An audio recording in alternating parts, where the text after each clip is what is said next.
I, 28M, met Kaylee, 26F, 5 years ago during my final year of Masters in Engineering. She was my sister Amy's best friend and roommate in college. Amy always talked about how amazing Kaylee was and how we would be perfect for each other. I wasn't interested in dating at the time since I was focused on finishing my degree, but Amy insisted I meet Kaylee at least once. The first time I saw Kaylee was at a college party Amy had organized.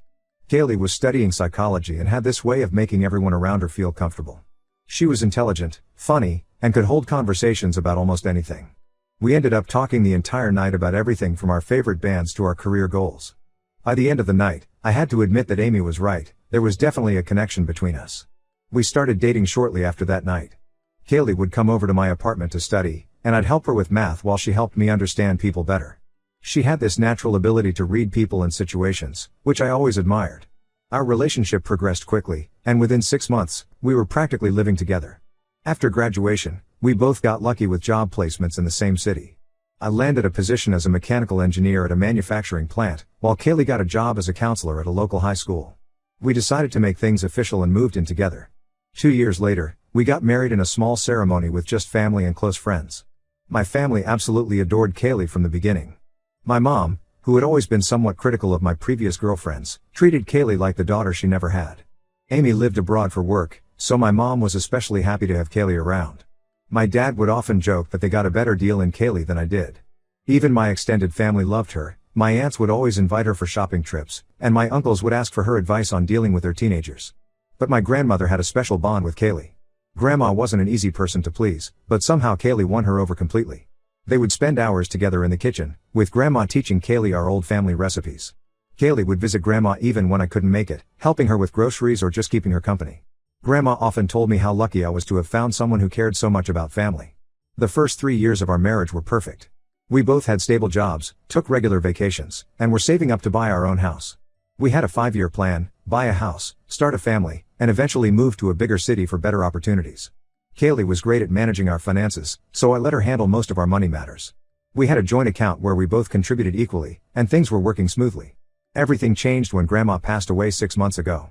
It wasn't entirely unexpected, she had been sick for a while, but it hit our family hard, especially me.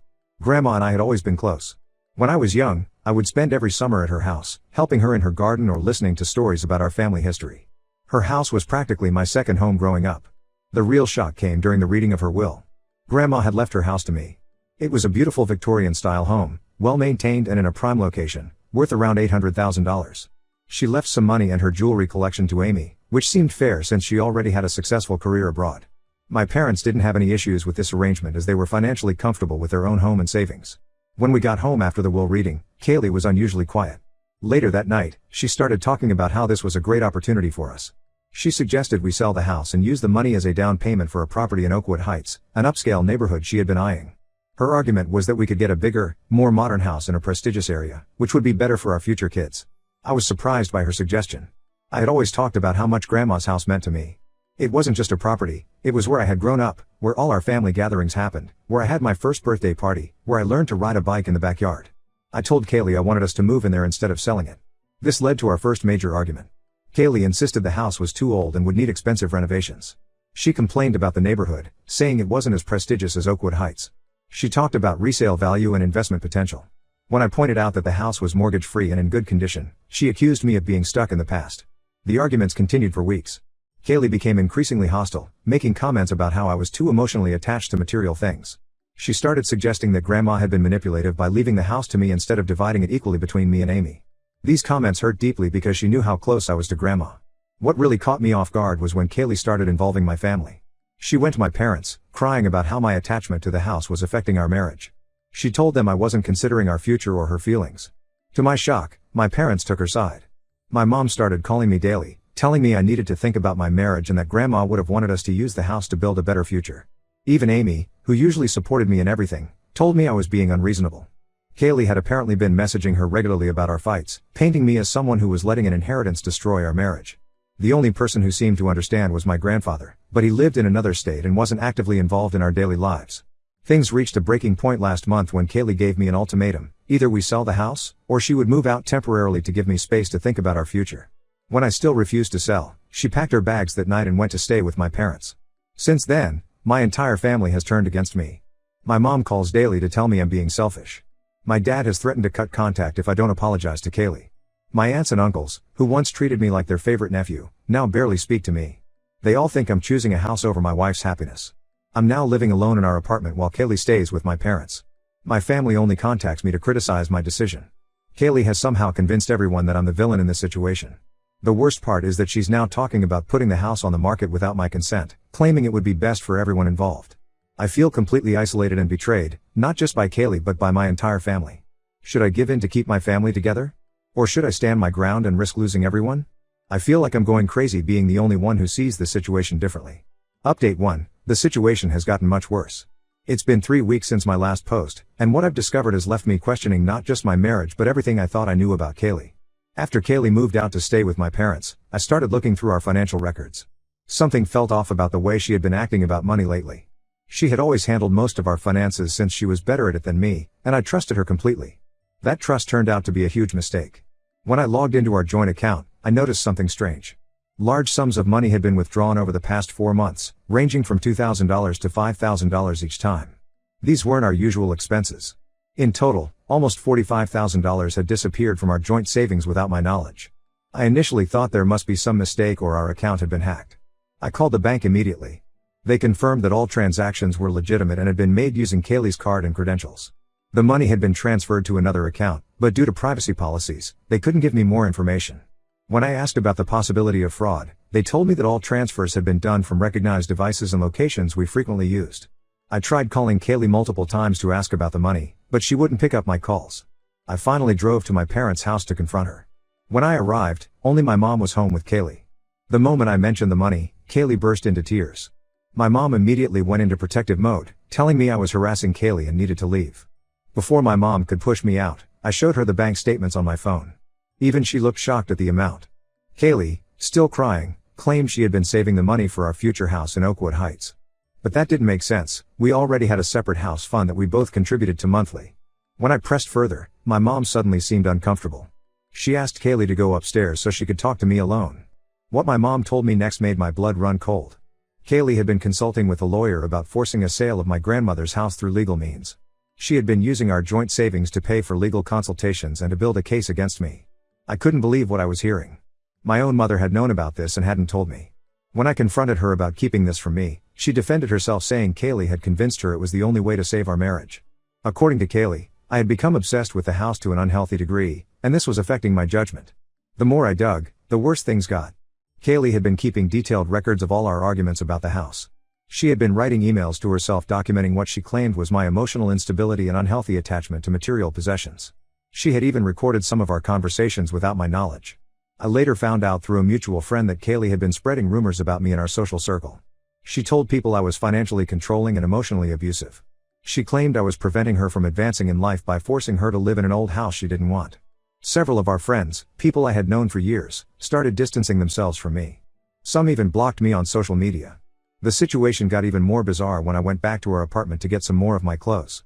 My key wouldn't work. Kaylee had changed the locks without telling me.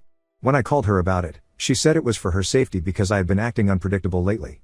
She said she would have someone drop off my things at my office. I couldn't believe this was the same woman I had married. The Kaylee I knew would never do these things. But apparently, that Kaylee never existed. My mom tried to justify Kaylee's actions, saying she was just scared and desperate. My dad, when he found out, said I had driven her to take these measures by being stubborn about the house. I finally decided to protect myself and hired a lawyer. The moment my family found out, they accused me of escalating the situation unnecessarily. My dad called me in a rage, saying I was turning a simple property dispute into a legal battle. He couldn't understand that I was just defending myself against whatever Kaylee was planning. The only person who started seeing things differently was my sister Amy. When I told her about the missing money and the secret legal consultations, she finally began to question Kaylee's motives. Amy admitted that Kaylee's recent behavior didn't match the friend she thought she knew. She's now trying to talk sense into our parents, but they're so thoroughly convinced by Kaylee's version of events that they won't listen. My grandfather called me yesterday after hearing about everything.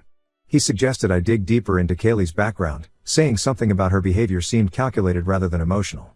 He pointed out how she had systematically turned my family against me while building evidence to support her side of the story. Looking back now, I can see how Kaylee manipulated everyone around her.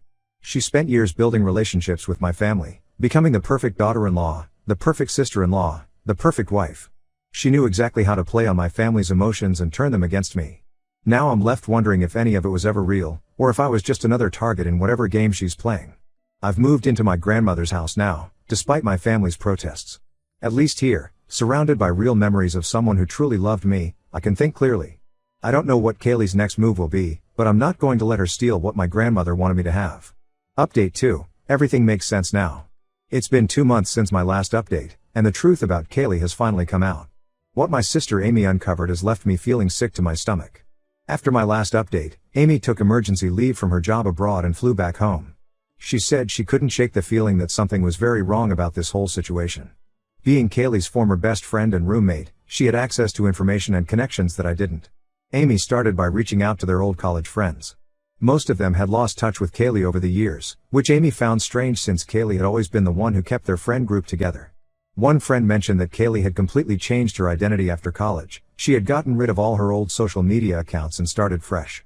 The real breakthrough came when Amy talked to their old dorm supervisor, who remembered Kaylee because of a strange incident.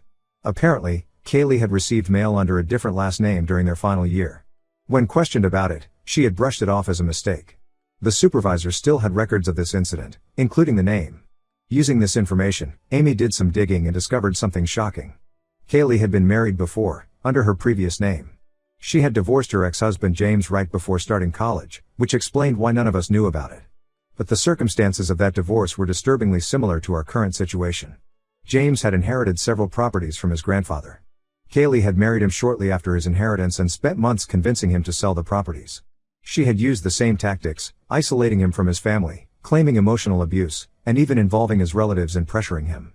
Once the properties were sold and the money was in their joint account, she filed for divorce and walked away with half of everything. When Amy confronted Kaylee with this information, she broke down. She admitted that she had targeted me after learning about my family's wealth through Amy during college. She had spent years carefully building relationships with my family members, studying their personalities and learning how to manipulate them. Even her career choice as a school counselor was calculated. It gave her credibility when she started claiming I was emotionally unstable. The most painful revelation was about my parents' involvement. When Amy told them about Kaylee's past marriage, they looked guilty. After some pressure, they admitted that they had known about it. Kaylee had told them her version of the story early in our relationship, claiming James was abusive and that she had been forced to flee with nothing. My parents, already charmed by Kaylee, believed her completely and agreed to keep it secret from me to protect her privacy. My lawyer contacted James's family and found a pattern. Kaylee had done this before James too, with another man in her hometown. She had a history of targeting men who were set to inherit valuable property. Each time, she would spend years building trust, creating a perfect image of herself, then systematically work to obtain the property before leaving. We found emails where Kaylee had reached out to James's family years after their divorce, apologizing for what she had done. She had written about getting therapy for her compulsive behavior around money and property. Obviously, that was another lie, as she was already involved with me when she sent those emails. The most calculated part of her plan was how she used my sister Amy. She had deliberately befriended Amy in college after learning about our family through mutual friends. She spent 2 years building that friendship before ever meeting me, gathering information about my grandmother's property and our family dynamics. When I shared all this evidence with my family, their reaction was mixed. My parents were devastated. They finally realized how thoroughly they had been manipulated. My mom hasn't stopped crying since finding out how she helped Kaylee try to steal my inheritance.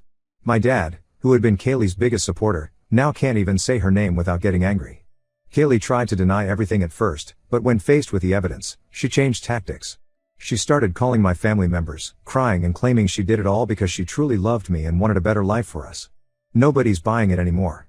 I filed for divorce. Kaylee tried to contest it, still playing the victim, but my lawyer has built a solid case with all the evidence we've gathered. Her previous marriages, the hidden bank transfers, the manipulated recordings, everything shows a clear pattern of deception and fraud. The hardest part in all of this isn't losing Kaylee. Now that I know the truth, I feel nothing but disgust for her. The hardest part is rebuilding trust with my family. They chose to believe Kaylee over me, their own son and brother. They actively helped her try to steal what my grandmother wanted me to have. That betrayal will take a long time to heal. Update 3. 6 months have passed since my last update. The divorce is finally complete, and thanks to my grandmother's insistence on a prenup, she was wiser than I ever knew. Kaylee walked away with nothing from my inheritance. My lawyer also managed to recover about half of the money she had taken from our joint account. After the truth came out, Kaylee tried everything to salvage her image. She showed up at my office crying, sent long emails to my family explaining how she was a changed person, and even tried to get our old mutual friends to convince me to reconsider the divorce. When none of that worked, she turned nasty.